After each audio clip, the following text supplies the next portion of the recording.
Hello, ladies and gentlemen. Welcome to another thing where I talk about things. Today, we're going to keep talking about the Skellingrim campaign.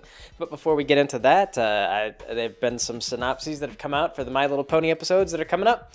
And I gotta say, just at some point, you gotta look at this show and just say, nothing matters. It doesn't matter. Whatever. There's supposedly like an episode where Big Mac it's about his like first ever crush on a girl. And it's weird because like, the show's been going on for 6 seasons, and we've had a couple of episodes where it's implied that Big Mac had, like, a thing for girl ponies. And to see that they're going to do an episode where they're just like, no, this is the first time I've ever been into a girl. Like, they have new writers, and it's kind of clear that the writers didn't really brush up on the show, which is, understandable, because it would be, like, hours and hours of time to watch through all 6 seasons of My Little Pony. But, still, whoever's in charge, you'd think that they would want to establish some continuity.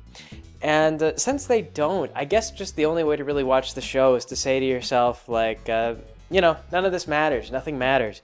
Like, it doesn't matter. If they blow up the treehouse, it doesn't matter. Twilight will just go live in another playset, If Mac is like, if one of the characters falls in love with another character, it doesn't matter. They can just write him to love some other character some other time. It doesn't matter that there's arcades. It doesn't matter, like, what tech level they're at. They'll just write whatever, fits. It doesn't matter that there's a Dragon King.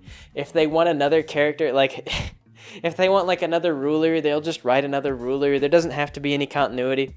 And it's unfortunate because it's less fun for the type of people like myself who really like to have a concrete feeling for what they're looking at. Like, when I watch a show, I like to feel like there's a real, like, sort of setting you can almost hold. And you can figure out how its rules work, and how it would react to... outside things. Like, if you introduced a character into this world, you understand how the world would react. But over the years, My Little Pony is just kind of like, that's all dissolved. They don't really have a firm, world that I think you could predict and say, like, this is what happens if you do this, in this world, this is how they cope with this, this is their limits, these are their, whatever, this and that. So, I don't know, Season 7. There's been more doom and gloom than ever, I feel like, about My Little Pony, but continues on. I know how it's going with the adults. I don't know how it's going with the kids. I assume kids still like it very much. But, yeah. Anyway, Skellingrim. So, where we left off, the group had just gotten out of jail, and they had run off down southward. And, they were in contact with Lyman, who then departed the city and then met up with them down southward and explained to them that, the elves... Sable Flato was only going to leave the city if the dwarves helped them retake Lavender Magnificence. So, the group relied on sending, again, to contact one of the NPCs. And if I have any criticism of sending, for sure, overall, it's that I feel like it's a really great way for a party to absolve itself of any kind of autonomy. And I really dislike this. Like... I remember hearing a story from another GM, a guy who'd been GMing for a very long time, and he was trying to run a game, and it was somewhat of a large game, and unfortunately, he didn't have any players who really liked to be leaders. Like, I remember his son would show up from time to time, but his son's schedule didn't really fit with the whole thing, and his son would often play leader-type characters. Like, he'd be like, I definitively want to do this. And he used to try to get his son to come into these games all the time, because what would happen is... he had this DM PC. This is like a player character designed by the DM. And an experienced GM, or Dungeon Master, Game Master, whatever, they know to be wary of those type of characters because you don't really want them to take over the party or be a major staple of the party. You don't want them to be solving problems. Because when you have a DM PC, either one of two things happens. Either they wind up outclassing the party because you over-design them and you make them too good. And you give them all kinds of breaks because they're your pet baby and you are God and you say that your baby is the best baby ever. That's like classic GM mistake. Or they're totally useless and they just kind of get in the way. When we played Children of the Sandler, there was a bunch of DMPCs and they were all like comedic reliefs to make Sandler laugh. They were all stronger than us. They were constantly in our way. We just hated them. And it's very rare for you to actually be able to establish a character that you play as along with the group, because I mean, like, all the twists and turns, you know what you're gonna do. But this GM though, he brought this DMPC because he needed to get the party on track and get them moving in a particular direction. But every time he tried to take this DMPC away, because he didn't want him to like rule the party, he wanted everyone to kind of be making their own decisions and everything like that, the whole party would just dissolve because no one in the group really had a firm leadership type personality. And so nobody would really like firmly put their foot down and say like, all right, this is the next step. This is where we're going to go. So he had to keep reintroducing this DMPC because he'd take him away and then the party would collapse and not know what to do. And they would just kind of like flounder and be like, gee, I don't know. And they would debate for hours about this or that. And he would just have to have this DMPC come back and then say, hey, everyone, what's going on? And they would say, oh, Humphrey or whatever his name was. Oh, thank God you're here. Like, we've just been lost without you. What do we do? What do you think? And then Humphrey was like, gee, I don't know, guys. I mean, I guess probably we should go over there. And he kept doing this to where it became like a joke, like he was talking about running this game and it just became a joke that he was going on about. He's just like, yeah, like I've been trying to get rid of this DMPC since almost the start of the game. And every time I do, the group falls apart. So I have to bring the DMPC back and then just have him give an opinion, throw some weight behind something that someone is doing. And I try to play it as in character as possible because Humphrey, the DMPC, doesn't know the answers. And so when the group is just like, yeah, here's the evidence that we have and here's what we were thinking about, Humphrey just goes, yeah, I don't know, that sounds good. And sometimes it gets them in trouble and sometimes it doesn't. They just go on Humphrey's hunches. So, the trouble with Skellingrim was that after, like they get that sending spell, and suddenly it's like, I've got Humphrey the NPC, and he cannot escape the party. Like, even if I took Humphrey, like if I introduced Humphrey to this group, and I picked him up and I moved him somewhere else, if I had him like fly across the world to the other side of the planet, like the party would still be contacting Humphrey and asking him for advice. And I got this with the group where they were like contacting, they're like, Silver Eye, you need to do this. And like every time they kind of wanted to do something, they would call an NPC to consult with them, whether it was Silver Eye or, what's his name?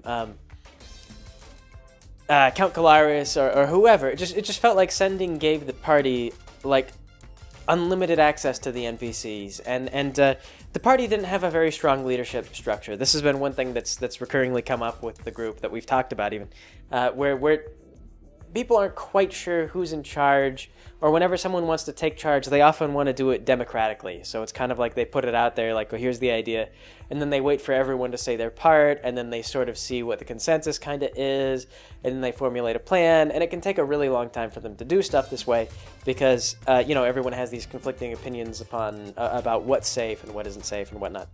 And asking the NPCs directly was a way to cut through that fat a little bit faster, because they would just say, like, hey, Dave, like, what do you think we should do? And so in this case, like, they contact Silver Eye, and they're like, hey, Silver Eye, like, they're saying that, they want you to retake Lavender on Magnificence. And Silver Eye's like, no, they went to Buttermine. Those are my people. I'm going back. I'm going to Buttermine. I'm going to retake Buttermine. And they tried to talk him out of it a little bit, but, like, that was Silver Eye's thing, is he was upset about the Dwarves. And Sable was upset about the Elves, and so they both had their diverging interests that they were trying to protect. And the party was trying to take a cue from the NPC to figure out which way they wanted to go. There were a couple of different ways they could have gone. I didn't really have a specific intent for what I wanted them to do. But the trouble was that with this game, I was trying to get them to sort of become more involved in the politics. And as you get to be a higher and higher level in D&D, like level 6, this is like, if you think about like the Romance of the Three Kingdoms or whatever, like this is like you are Guan Yu at this point. Like you are supreme soldiers. Like if you are going to be working in the military, you could easily, with your skill, take charge. And like, player characters are like brilliant. So, you could just have them, and like they've got the intelligence that, to just roll for like tactics and things like that. You could get into these political games. As you get into higher levels of power, theoretically it doesn't make sense for you to just be like hirelings anymore. Like you're way stronger than the people who are hiring you. And I guess you can kind of do that mercenary thing, but we're looking at like 10 players, all level 6. This is a crack team of people. These guys are like the cream of the crop. Like no one in any military is going to be able to easily handle this. They would have to go out of their way and just send, their best troops at the party to stop him in a normal setting. So essentially these crack troops, they just call up Silver Eye and they're like, Silver Eye, what are you doing? Like, what do you want us to do? And so Silver's like, I'm attacking Buttermine.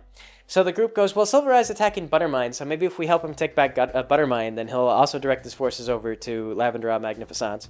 And, this was logical. Like I say, I can't fault them for it. It's just like it felt like they were always trying to get you know, the opinion of the NPCs so they could make their decisions a little bit better.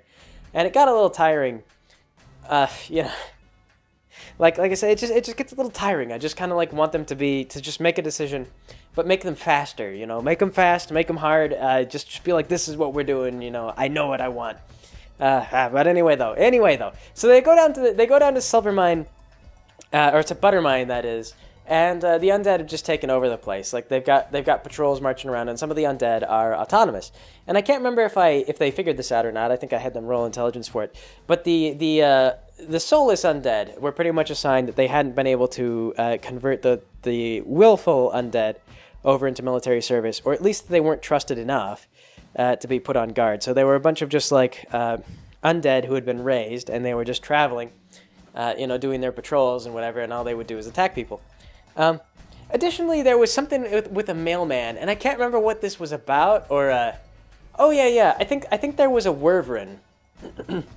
Yeah, a wyvern passed overhead, and it was a mailman. What it was a mail courier, and he was delivering a letter, I think requesting reinforcements, because they'd managed to take and hold some area, but they'd overextended themselves, and they were trying to manage these unruly populations that didn't want to be undead.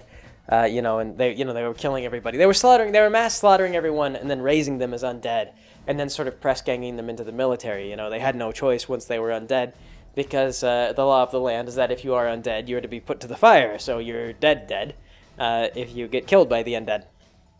But they dispatched this notice, and they were just like, yeah, you know, like we're short on supplies here and there. We're stretched rather thin. You know, we could be vulnerable to flanking in either a Lavender Rod Magnificence or Buttermine. And so what they wound up doing is I can't remember how they lured the wyvern down, but somehow they upset the wyvern, and when it flew down to attack the party, I believe they had the fly spell at the time, and the barbarian managed to like suplex the wyvern into the dirt. It was all pretty jarring and horrible, and the courier was not at all prepared for this. But like I say, crack troops at this point. And so this courier was just like, oh my god. And so they had a brief scuffle with this wyvern. Like, it did its best to survive, but, you know, 10 level 6 player characters, it was just like, oh, no, it's a poor wyvern.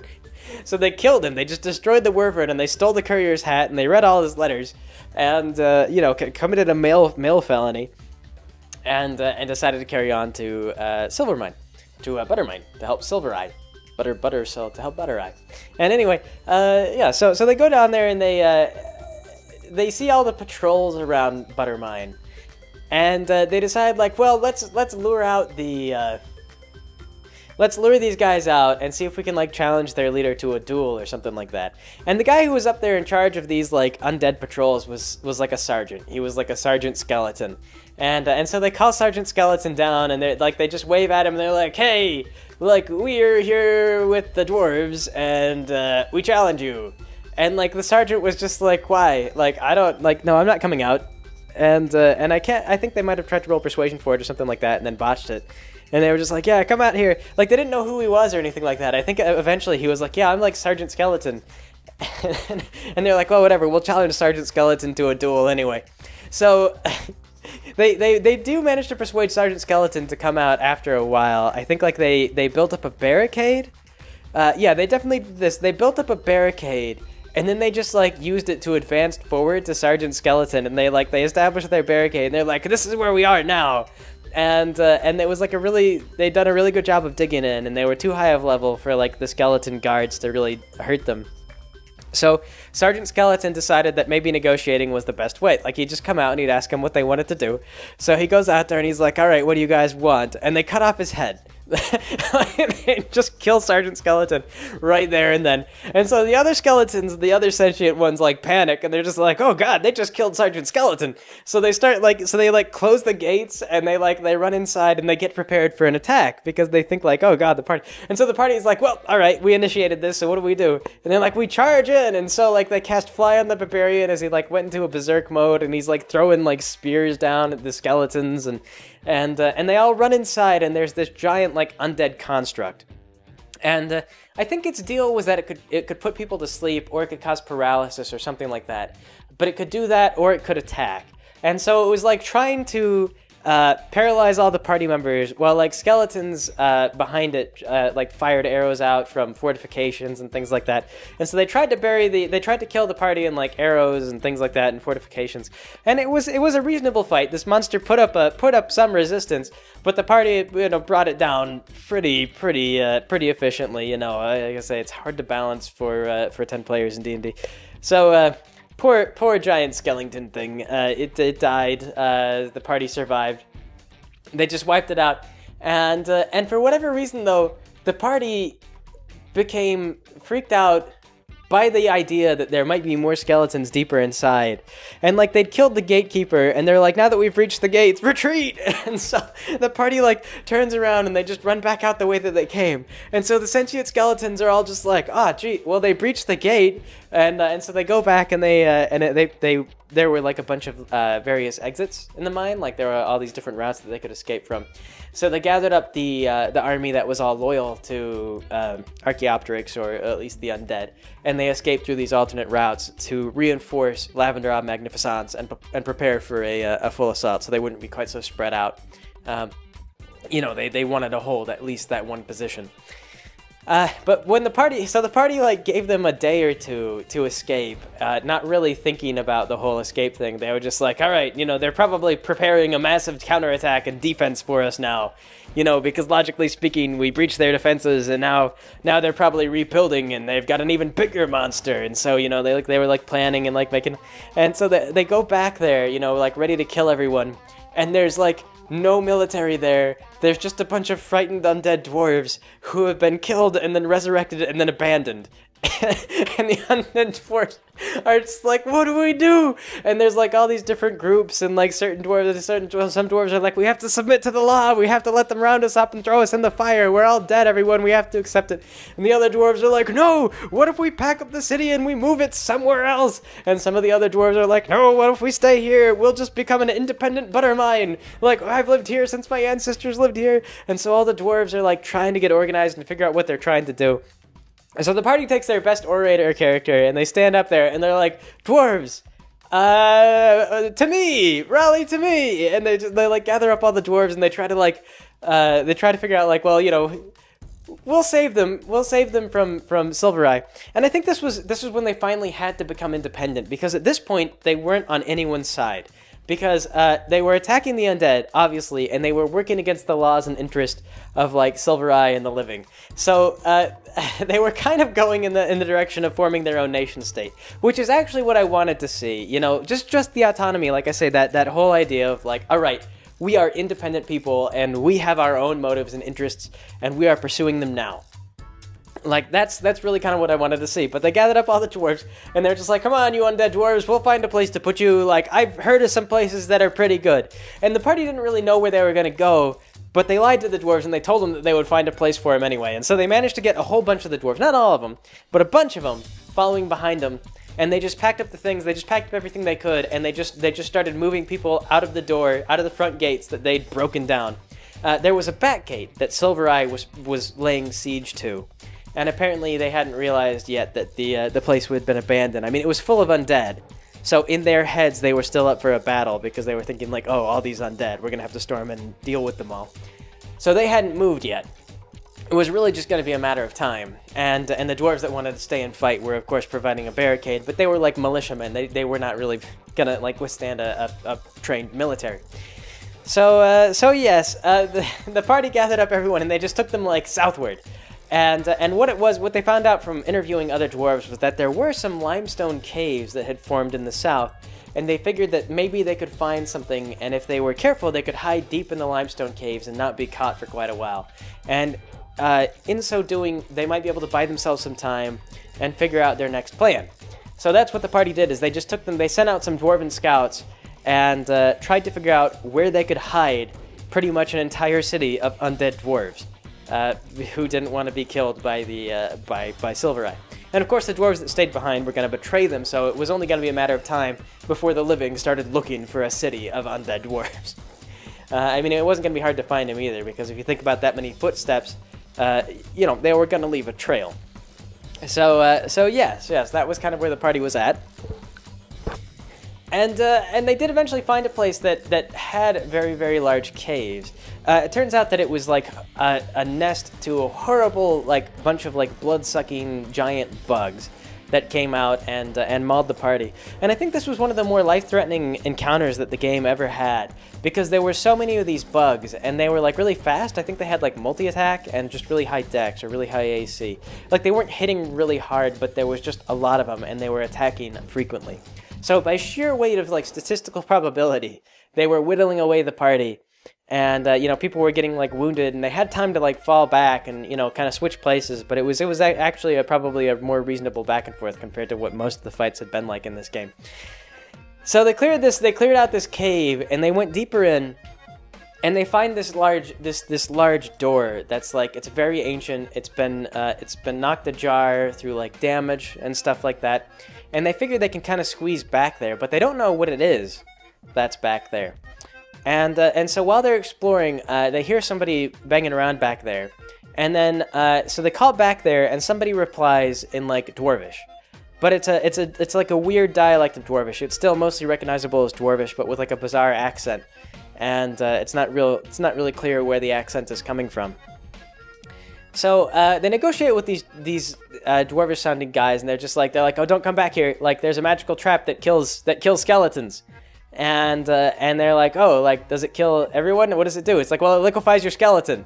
And they're like, oh, all skeletons? And they're like, yes, all the skeletons. There's a magical trap that liquefies all skeletons, even the ones inside your body. Don't come through the door.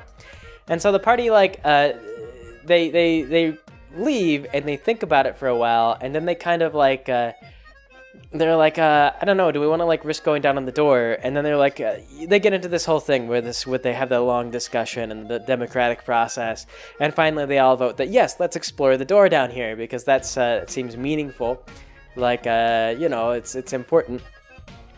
So, they do detect magic on the door, and they find that there's, like, no magic on the door, and so they all kind of, like, squeeze back there, and they find that there is a sort of rail system back here that just goes, like, it spirals downward deep into the earth. And so they start just traveling around it, and then at some point they hear a minecart coming up, and there are two dwarves that are coming up on like on one of those push carts. And what these dwarves were based on is in D&D, in classic D&D, they have like what they call the Underdark. And in the Underdark, there are, like, dark elves, and there are, I can't remember what they call the dwarves. They're just evil dwarves. And D&D is kind of, it's dumb because it's got, like, its alignment system, and it's like, these guys are chaotic evil, these guys are, you know, lawful evil, whatever. Like, people are clearly defined into categories of good and bad. But I always think that that's kind of stupid. So what these dwarves actually were is they were kind of based on the similar premise of like dwarves that lived in the deep underground and sort of the Underdark. But what they were actually were dwarves that had escaped the surface during the War of Deathright, and they'd moved deep underground along with some elves that had also been in the area. Like essentially, the elven population was much smaller, but they'd kind of moved into another area. They'd paid the dwarves to produce land for them. Like they'd exchanged magical know-how in exchange for like a living quarters somewhere off in the underground. But they found all this like this huge network of like underground caves, and they dug it out and they'd stabilized it, and they created this city for these dwarves to live in. And since then, they'd kind of populated the place and made it home, and there'd been enough time down there for their dialects to diverge somewhat, but not so much time that they no longer spoke, you know, traditional Dwarvish. So the other thing too that was very notable about them was that they had found essentially what had created these caves, and part of why it was empty and why they were able to survive down here for as long as they were, is the primordial stuff that made the universe had come to sort of settle in these deep underground caves, and over thousands of years, because it had been down here for far longer than the dwarves had ever been, it had come to mimic life and sort of take form and then kind of evolve with reference to one another. So this primordial stuff had become actual life. And so there was sort of a grass-like stuff. It was like sort of a weird off-color grass that grew on the ground and didn't require sunlight. There were these very tall mushrooms. There were all kinds of, you know, animals that lived beyond the gates of the cities and whatnot. And so the dwarves could hunt those for meat. They could till the land, and they could eat the stuff that was growing. And not only that, that there was primordial stuff that remained. And these dwarves had been studying it for a long time, and they actually knew a fair amount about it and about like forging items made from this stuff. They had equipment, and this was one of the things that was interesting about these dwarves, was they were wearing these sort of manacles, and if they tapped them in particular ways, they could be turned into various different tools, because the stuff was sort of malleable. And so Serena finally got a chance to have someone. She showed him the axe, and she's like, oh, you know, I forged this with this primordial stuff. And the dwarves were like, oh, very shoddy, you know, very amateur, like, you know, anyone could do this. And they were just saying, like, yeah, you know, they explained, like, basically what you're doing is you're just transferring, like, you know, energy directly into your attacks, and it was like it was an axe of +1, was essentially what it had become. So like all this time Serena had been using the axe without really knowing what it was doing. It was doing a little bit of extra damage and was a slightly better axe. Essentially was the way that worked. But the dwarves were able to actually forge this stuff, and what they had figured out is that you could train the primordial stuff to become things that you wanted specifically, and once the training became ingrained enough, the primordial stuff would kind of remain in its form. So it was trustworthy after a certain point, but you had to be able to recognize when that point was and make sure that you were training it adequately and consistently to get it there. So you'd forge it into a thing, and then you would train it to become different things, and it was all kind of a process, and it was all very delicate. But these dwarves knew how to do this. So they agreed to take the party deep, deep underground where their city was, because the party wanted to bring the undead down to these deep underground where these dwarves had been hiding since the War of Death Rites. Because, you know, these dwarves had essentially the same idea that the skeletons had, where, like, what if we just go deep, deep underground? So they went to go meet with the people there, and it had been a very long time since the dwarves had contacted the surface. Like, they'd been living there, and they'd become kind of embroiled in their own politics. But I believe, again, through a bunch of persuasion rolls and oratory skill, they were able to persuade the dwarves to at least let them do something in exchange for their trust, and then they could negotiate further. So the dwarves had a problem. Somewhere deep in there was some kind of fresh new monster that had spawned out of the primordial ooze, because this happens occasionally. And this terrible piece of hell had been capturing dwarves and then dragging them off and doing who knows what with them. They didn't really know, but it's usually never good. So they told the party, like, if you can go find this thing and just destroy it, you know, like, we'll hear you out on this and we can negotiate further from there. And all they really had to go on was just like, we hear it's got a lot of tentacles. Like, this is all we know right now. So if you find something with a lot of tentacles, and it wants to kill you or do something else terrible to you, that's probably it. You know, just report back when you've killed it. You can tell us more on the details after that. So off the party went in search of this thing. And yeah, like I said, I think we got one more episode on this, and then that'll be it. So that'll be all for now. Thanks for joining me, everybody. I'll catch you all next time.